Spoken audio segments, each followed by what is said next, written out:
Hello friends, आज हम बात करेंगे नी लॉकिंग के कारण या घुटना कैसे जाम हो जाता है और घुटना सीधा नहीं होता है, उसके कारण क्या है और उसको कैसे ठीक किया जाए। तो जो नी जॉइंट होती है ये काफ़ी सारी चीज़ों से बनी होती है।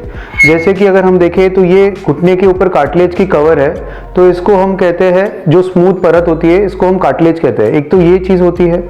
दूसरा मेनिस्कस या जो गद्दी है ना, जो घुटने के अंदर शॉक एब्जॉर्बर का काम करती है, ये बहुत ही सॉफ्ट टिश्यू होता है ना, तो ये दूसरा चीज़ होती है। तीसरा होता है लिगामेंट, है ना, तो एसीएल लिगामेंट, ये भी सॉफ्ट टिश्यू होता है। दूसरा और एक चीज़ होती है कि फैट, जो घुटने के मसल्स के नीचे फैट होता है उससे भी बन सकता है ना, वो भी एक टिश्यूज होते हैं जो नी जॉइंट को बनाते हैं, है ना।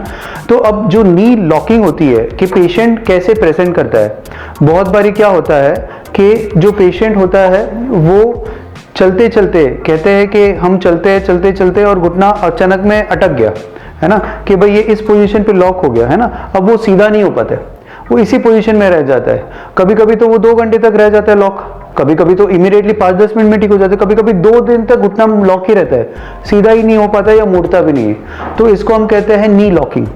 अब इसके कारण क्या होते हैं, अगर कोई भी टिश्यू जैसे कि कार्टिलेज का पीस अगर टूट के अंदर घूम रहा है घुटने के अंदर, या गद्दी जो फटी है वो फट के अंदर घुस गई, है ना, जिसको हम कहते हैं बकेट हैंडल टेयर, वो मोस्ट कॉमन कॉज होता है। जैसे कहीं एसीएल लिगामेंट हो गया तो रगड़ रगड़ के जो मेनिस्कस फट के अगर मेनिस्कस अंदर की तरफ अंदर चला जाता है और उसके बाद में घुटना जो है जब भी हम मोड़ते तो उसके पॉइंट पे वो अटक जाता है, तो उस टाइम पे घुटना लॉक हो जाता है। तीसरा कारण होता है पटेलोफीमर के नी कैप जो होता है वो आपके रगड़ने की वजह से एक पॉइंट पे अटक जाता है और फिर थोड़ी देर बाद में टक करके आवाज करके मुड़ता है, तो ये कारण होता है। तीसरा, अगर कोई फैट हो या कोई प्लाइका हो या कोई सॉफ्ट टिश्यू का चीज है जो बार बार अटक रहा है और वो स्नैप आउट होता है, तो उसका भी कारण होता है नी लॉकिंग होने का।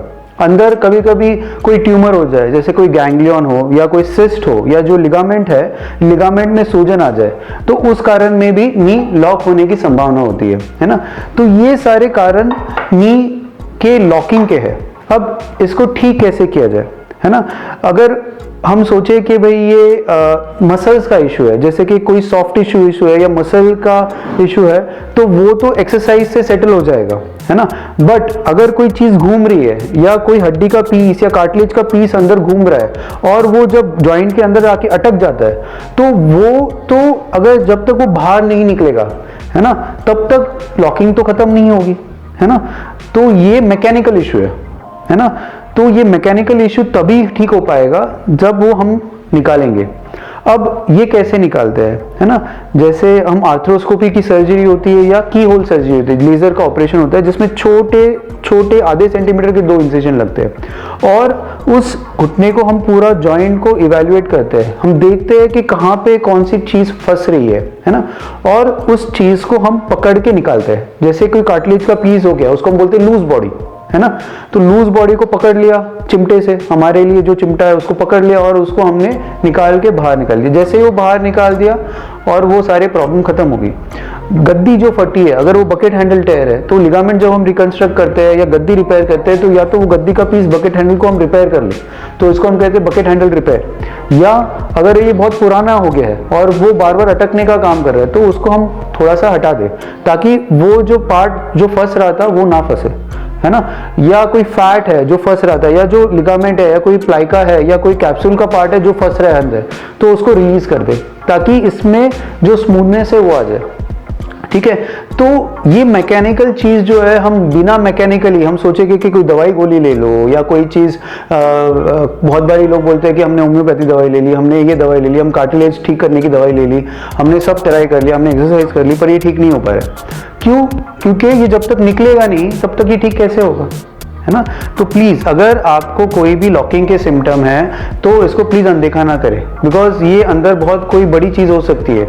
तो ऐसे केसेस को हमको इवेल्युएट करना पड़ेगा और क्लिनिकली भी, और उसको हम कहते हैं कि एमआरआई में भी हमको वो चीज़ पता करनी पड़ेगी कि कार्टिलेज में प्रॉब्लम है, मेनिस्कस में प्रॉब्लम है या कोई और चीज़ प्रॉब्लम है, और उसके बाद में उसको हटा के निकालना पड़ेगा, है ना।